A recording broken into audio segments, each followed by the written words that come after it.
Oke, terima kasih Anda masih bersama kami di seputar Aceh. Pemirsa, pihak Kodam Iskandar Muda dan Polda Aceh menjamin pelaksanaan Pileg dan Pilpres 2019 di Aceh akan berjalan dengan lancar, aman, damai, dan sukses.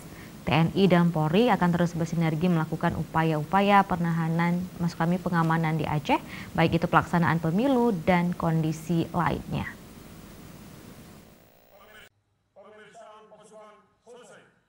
Panglima Kodam Iskandar Muda, Majen TNI Teguh Arif Indra Moko, memastikan prajuritnya tetap netral dalam melakukan pengamanan pemilihan legislatif dan pemilu presiden Pilpres 2019 yang tinggal hitung hari. Pada kesempatan yang sama, Pangdam Iskandar Muda juga menghimbau kepada seluruh masyarakat Aceh untuk menghindari dan tidak menyebarkan berita-berita yang tidak benar.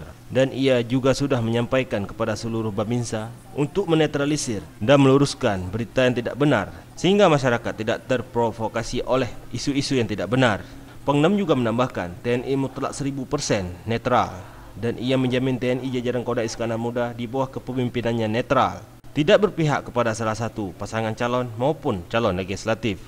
Pangdam juga menambahkan, pihaknya selalu berkoordinasi dengan Polda Aceh.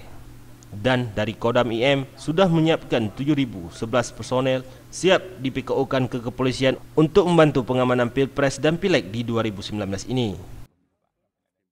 Kami jajaran TNI menghimbau seluruh masyarakat agar jangan mudah termakan oleh provokasi oleh hoax-hoax seperti ini.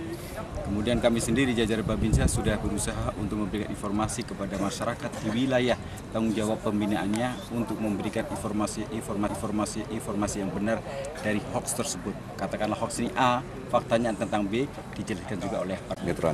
TNI mutlak 1000% netral. Saya jamin TNI jajaran Kodam Iskandar Muda di bawah pimpinan saya netral. Tidak berpihak kepada salah satu pasangan calon maupun calon-calon dari legislatif. Selalu rapat berkoordinasi dengan pihak Polda bahwa yang dikedepankan pihak Polda, dan kami sudah menyiapkan 7.011 personel yang siap di PKO ke kepolisian untuk membantu pengamanan Pilpres dan Pileg di 2019, dan kita sudah settle di setiap tempat yang dikoordinasikan dengan pihak kepolisian. Sudah siap semua. Tim Liputan Aceh TV.